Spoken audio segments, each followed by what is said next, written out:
But when I was doing Tai Chi some 3 months ago, or maybe not 3 months ago, a month and a half ago, I said, oh, I finally knew how to get into anger management.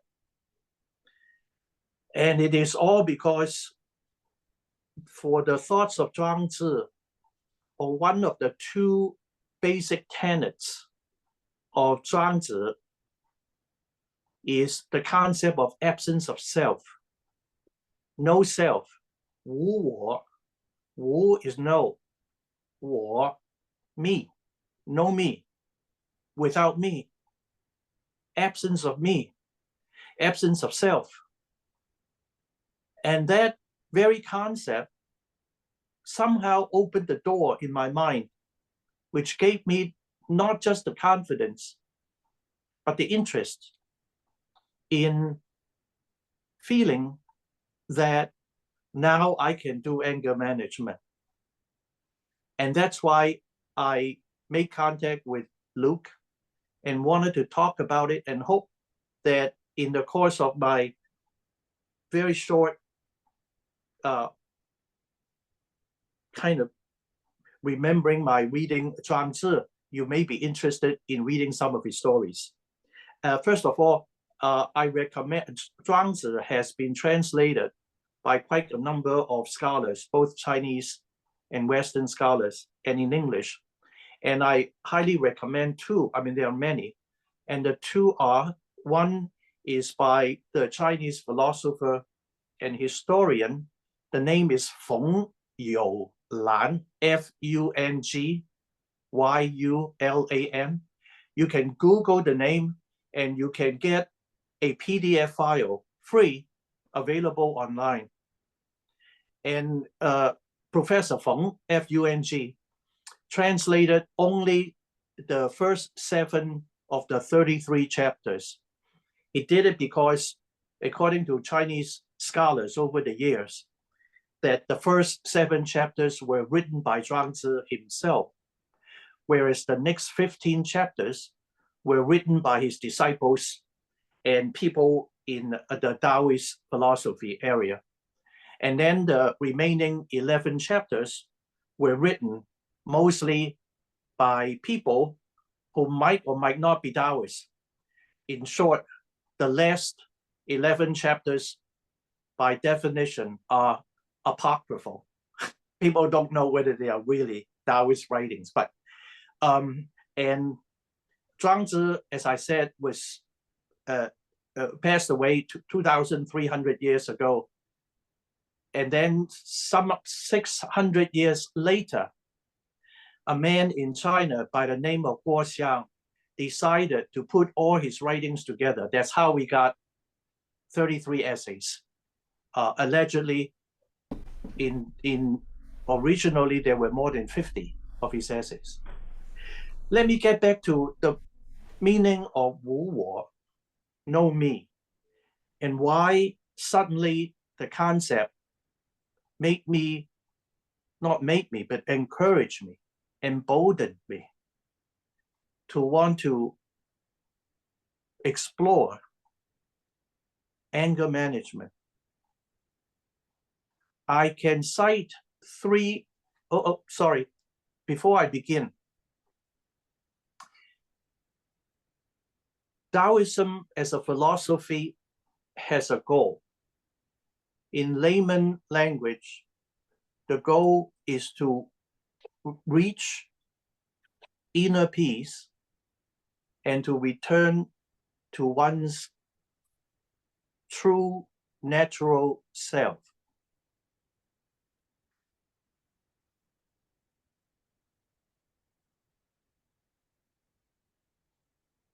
Inner peace cannot be achieved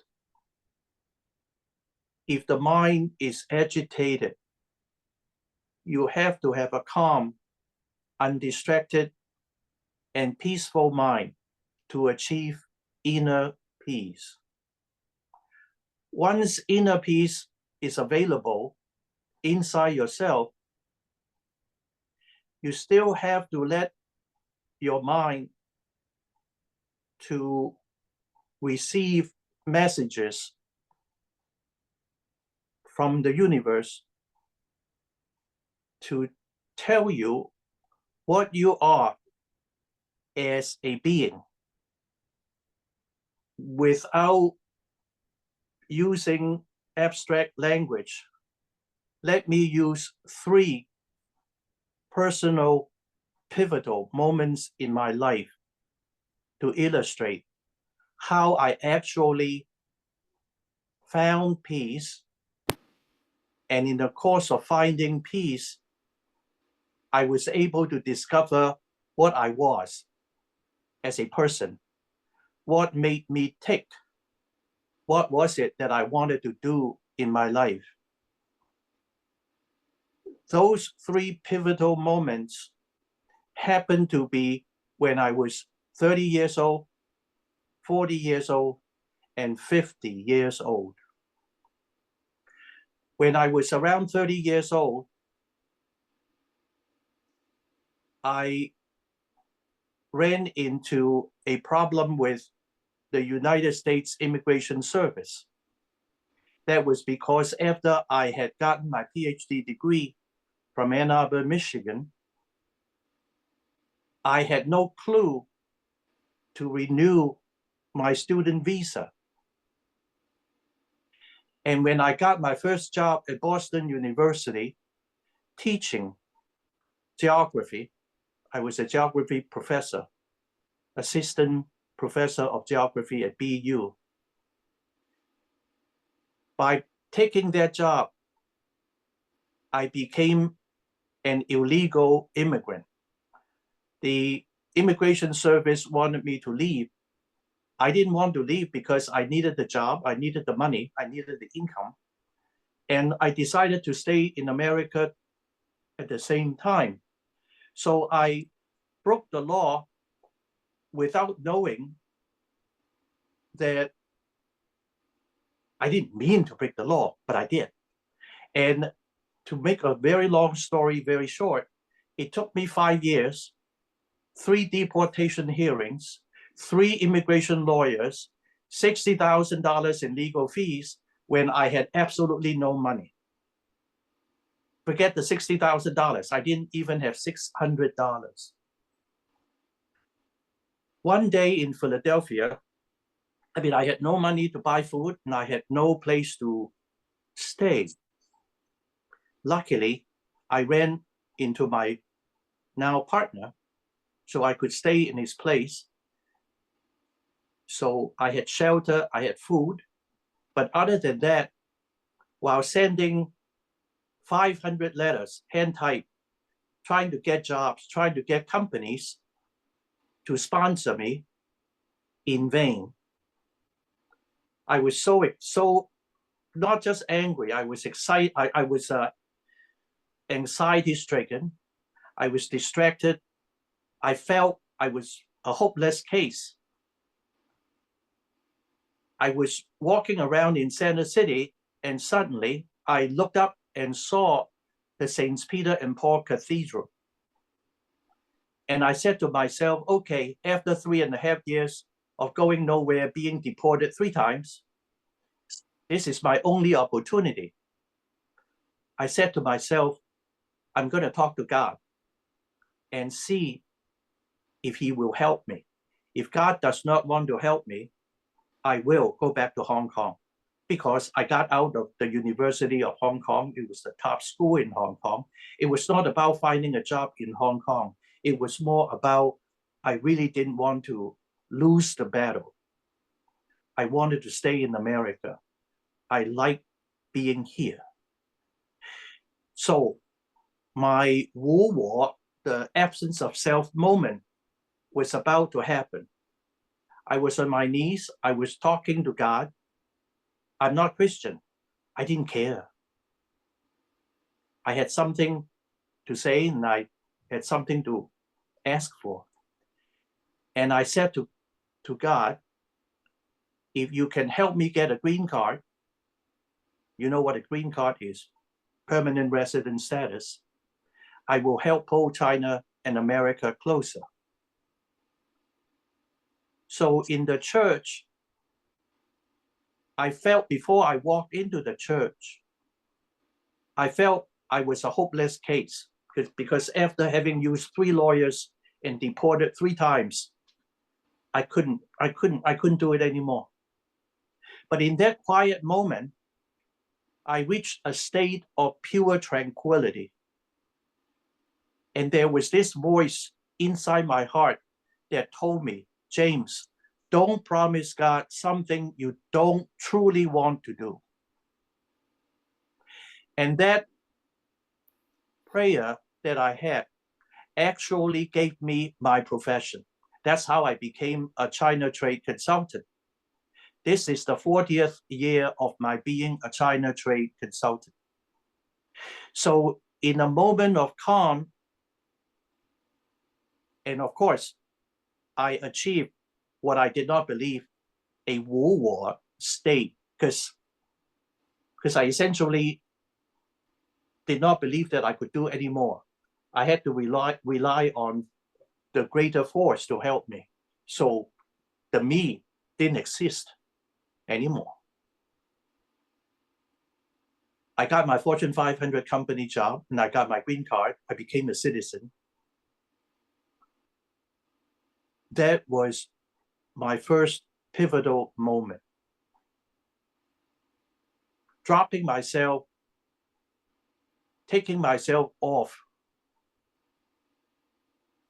surrendering myself to Providence, I benefited. The second pivotal moment, around age 40, I had my midlife crisis. I spent 2 years thinking that I was a failure. Why? Because I set up my consulting practice in 1983. I quit my Fortune 500 company job in 1983 spring, and business was very good in the first 6 to 7 years until, remember the Tiananmen incident in 1989, when no US companies wanted to go to China because of protests, because of student riots. And so I couldn't think that I could get any clients. And momentarily, I didn't know what to do. I thought that I would not be able to continue to run the business on my own because I really wanted to do my own thing. I am not a good soldier. I could work at any company for a short while, for a year and a half or 2 years, but very soon, my being entrepreneurial, being my own boss, wanting to be free and independent would make me leave anyway. So when the Tiananmen incident took place and China was a no-no, I lost quite a number of my clients. I went into a midlife crisis. I did 2 things wise. The first thing was I put in 3 months looking for a job, and I got a pretty good job working for a company an hour away in southern New Jersey. The job was a good one. I could do it. But something bad happened. I started feeling I lost my freedom being my own person. I felt very much like I was just a gigolo, you know, not in a sexual sense, but in a professional sense. The other wise thing I did was I kept 2 clients on, but I told them that I could only help them at night. They could not call me during the day. I could also help them during the weekend. but I couldn't go to China with them. They said fine. So I had a full-time job, and I had 2 clients, but still, those 2 years were very difficult for me. I could not live with myself. There was an internal struggle inside myself. It was a real full-blown midlife crisis. One day, at the end of the second year, I was standing in the kitchen looking at the water faucet. Water faucet is metal, steel, so I could see my face. And suddenly, and next door in the living room, the sun was out. The whole place was very bright, and it was very quiet and calm. I got out of my midlife crisis. I suddenly felt I was cured. Why? Because at that moment, I just felt a sense of grace. Grace was with me. I was calm. And I also realized at that moment that, oh, I finally found myself. I'm not a failure. That I told myself, being your own boss is what you want. That's your true nature. That's your true self. Don't bother about working. Quit your job. So I quit my job. And that was my second pivotal moment of reaching an inner calm and finding out what I really was as a person. I will quickly tell my third story. When I was 50 years old.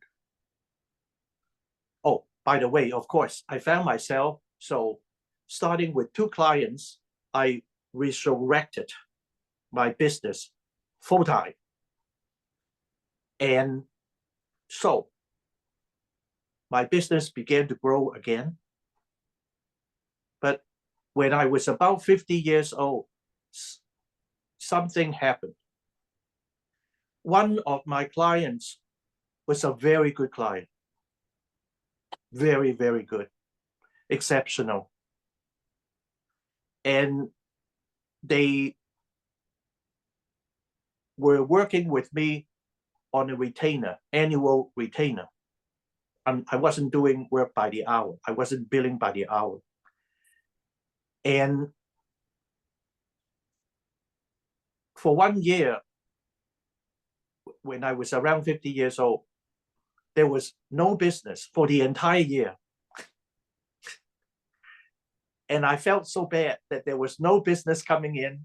And I felt like I should tell my client, well, I cannot see the future. I don't know whether or not, we have any prospects in selling your products to China. My specialty is to help American manufacturers market and export American made, 100% American made products to China and Asia. So the night before I was to renew my contract, I was ready to tell myself that tomorrow when I see my client, I'm going to tell them, look, why don't you just don't use me? Because I'm sorry, I couldn't help it. If I don't get you business, I really don't want to charge you. But luckily, a friend of mine in that very same evening told me something very wise. She said, James, it's not up to you to tell your client what you think. Tomorrow, when you meet your client, just keep quiet. Don't get yourself, don't interfere the whole thing. Don't stand in your way. Get yourself out of yourself. Let your client tell you what he wants you to do. Whether he fires you, whether he wants you, sit there, keep quiet, take yourself away, essentially. She didn't use those words. But. So the next day I showed up, sat down. The meeting was very short, actually, didn't take long. So I was really ready for the client to fire me. No business. Guess what? The client not only did not fire me, the client said, James, instead of giving you a 1 year retainer, meaning to renew your contract for 1 year, no, we want to give you 3 years. And also, not so fast, we also want to raise your consulting fee. We'll pay you more money and give you a longer contract. So much for forgetting myself, trying to persuade somebody to use me, trying to ask the client to ditch me. By not interfering with myself, I actually got benefit. So I'm using these 3 examples to show sometimes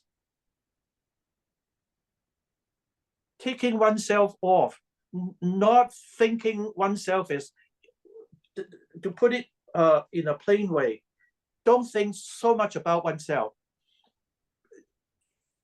Sometimes this sense of self-importance is really a barrier than an asset.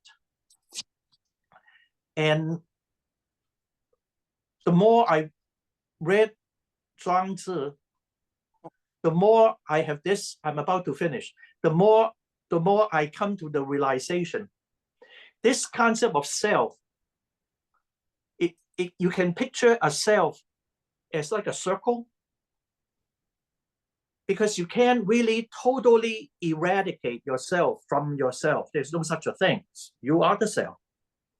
But what I believe I can think of is, in this circle called self, I can have an AM section and a PM section. AM stands for, the M stands for me. Okay. The A stands for an agitated me, an angry me, an artificial me. Why should I say or an adulterated me?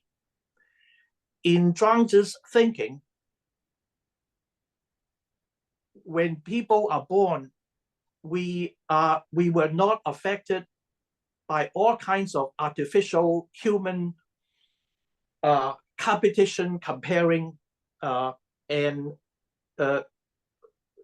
because we have to deal with people, we have to spar with people, we learn how to scam, how to outwit, how to outsmart, how to fight, how to struggle with people, how to do better with people. So sooner or later, our primordial self, the PM part, coming to that later, will be losing, whereas the AM part, the artificial part, the agitated part, takes over.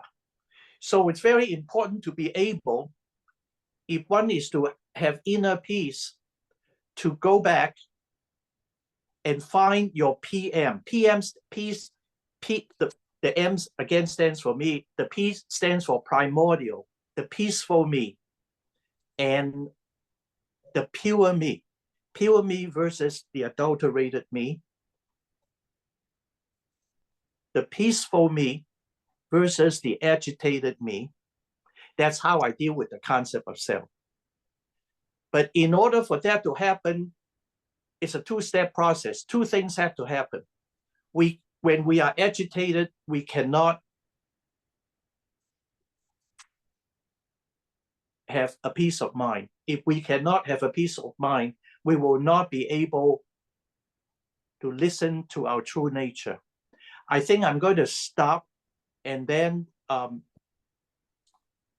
because there are many stories I have not really begun telling.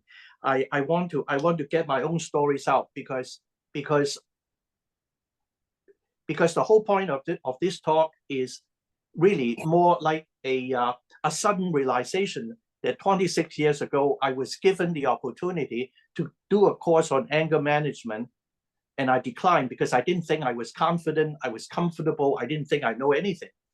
Now, 26 years later, in reading Zhuangzi, a door opened. I felt comfortable. Now, I'm not saying that I want to do a course in anger management. I just want to demonstrate how reading Zhuangzi, the 3 months of reading Zhuangzi, has done something very good to myself, to my understanding myself more, to understanding how to, if and when difficult situations come about, which they will, I will be more aware of trying to not have myself interfere with the flow of events.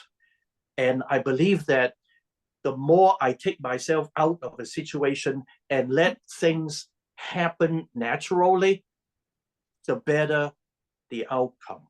So I'm going to shut up. And I have hardly scratched the surface of what Zhuangzi said. Oh, by the way, I meant to begin by wanting to tell you that I hope that the name Zhuangzi does not stop you, does not intimidate you. There's no reason to get intimidated by this Chinese name. Just think of Zhuangzi, Zi. All you need to do when you say his name, think of Joe as in Joseph. You can do Joseph, right? You can say Joe. And then think of the sound wound, like a wound up clock or wound up toy. Joe Wang. Say it quickly. Joe Wang. Joe Wang. Joe Wang. Joe and Wang. Joe Wang. Joe Wang. Joe Wang. Zhuang. Is just an honorific to show, to describe like master or teacher or doctorate, doctor. You know, for instance, Zheng Manqing, the Yang style teacher who was teaching Tai Chi in New York City, he wrote a book and he titled his book Zhengzi, Zheng Manqing Zhengzi. So Zhou Wang.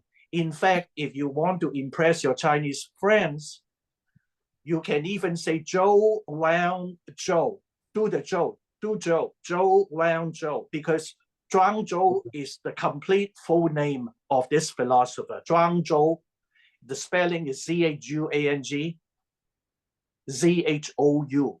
That Zhou is the same spelling as Zhou Enlai. You heard of Zhou Enlai, Mao Zedong, Zhou Enlai. So Zhou Wang Zhou. Zhou Wang Zhou. Yeah, Zhuangzhou, Zhuangzhou. Chinese words are monosyllabic, meaning there's only one syllable per Chinese character. So when I say Zhou Wang, I don't mean for you to split Zhou and Wang in two words, like Zhuang, Zhuang, Zhuang, Zhuangzhou, or Zhuangzi. So I am not imagining a thing. I know that a lot of people, when they look at Zhuangzi, they just die. It's like when I had math phobia, when I look at AB equals C, so what is B? I just die. I froze up. So please do not freeze up. There's no reason. Zhou Wang, Zhuangzi.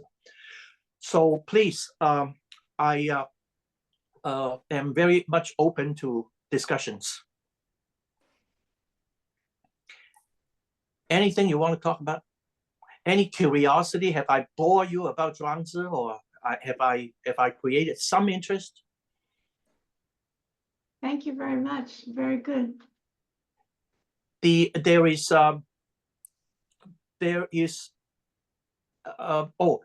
earlier I mentioned Feng You Lan, but there is another resource, someone by the name of Burton Watson, an American who was born in New York State. He went to Columbia. He actually studied Old Chinese, and he translated the entire collection of 33 essays by Zhuangzi. And you can get it by Googling Burton Watson and just Zhuangzi. And I recommend reading chapter 17. I'm at this moment, even though the first 7 chapters were allegedly written completely by Zhuangzi, but chapter 17 is really the most interesting. Chapter 17 begins with a dialogue between the Yellow River, the god of the Yellow River, and the god of North China Sea. It's autumn, or the title of the essay is Autumnal Floods, Autumn Floods. And it begins with the Yellow River in spate because of a lot of rain in the fall, and all the tributaries are kind of adding water into the Yellow River. The Yellow River is in spate and is rising. And the god of Yellow River thinks that he is like, really, he has everything. He's the wealthiest, most powerful being ever. Until he reaches the sea and sees the god of the North Sea. North Sea, being a sea, is so much bigger than a river. And at that moment, the god of the Yellow River says to the god of North Sea, I thought I was a great person, but now I see you being much more gigantic than I am. And the god of North Sea then said, no, stop it. No, actually, you think I'm big. Yes, I'm bigger than you are, but the universe is much bigger than I am. The show goes on. In the middle of that chapter number 17 is my most favorite allegory in the entire Zhuangzi. Kui, Kui, the mythological one-legged dragon that lives by the sea, talked to a centipede. Kui, because Kui only has one leg. He sees that the centipede or a millipede has lots of legs. So he gets jealous. I only have one leg. Yeah, I can jump from A to B and B to C, but you have so many legs. How come you have so many more legs than I do? You must be better than me, because I have one, you have many. You have 100. And the centipede said, oh, don't get excited. Yes, I have a lot of legs, but I don't know why I have so many legs. As a matter of fact, have you ever seen somebody spit and then the saliva comes out, some in the form of big kind of pearl-sized droplets, and others are like tiny little misty particles? Why should a person spits in such a manner? Who knows? Nature makes the person do those things, just like nature makes me to have many legs. And then the centipede later talked to a snake. The snake said, the centipede talks to the snake and said, you have no leg. I have so many legs and you have no leg, but I envy you because you move so much faster than I can and you have no legs. And the snake said, yeah, you're right. I have no legs. I am faster than you are, but I don't know why I have no legs and still be able to move faster than you are. Well, I do have a spine. I can wriggle and I can make do. I have no idea why I have no legs and still be faster, moving faster than you are. Later, the snake talked to the wind. Wind. Snake said, wind, why? You have no form. And you move faster than I am. I envy you. In other words, how dare you? You have no form. I have a form. I have a body. I can move fast. You have no body, and yet you can move much faster than I do. That's not fair. Wind then said to the snake, don't be silly now. Yes, I am formless and I can blow off buildings, I can uproot trees, but you know what? I can feel defeated if you raise a finger at me, even though I'm a big wind, I cannot make your finger bend because I have to go around you.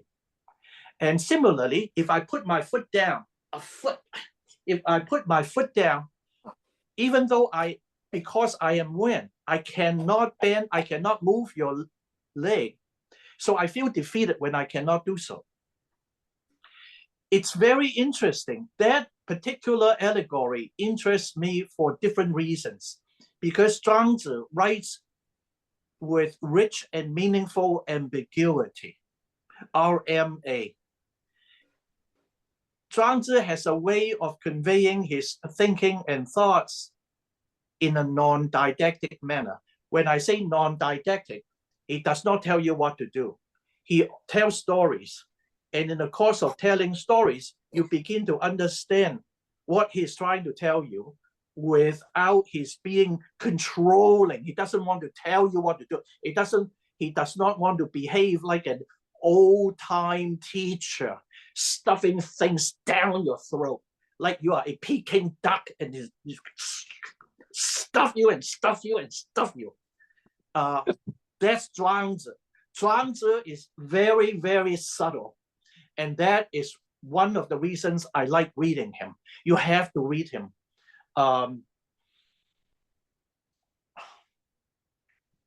Chapter 17. It's the chapter that makes me really laugh. I rarely get that kind of joy reading. So my whole thing, my goal of wanting to talk about Zhuangzi is my own personal unexpected realization that suddenly I was able to solve an equation. I feel like I'm now able to understand the meaning of taking myself out of myself, of not trying to force the course of events, trying not to be controlling, trying to understand that sometimes my own problem, be it anger or anxiety or stress, is partly because I don't like certain things and I cannot have my way. Because I cannot have my way, I get angry. And that's not very beneficial.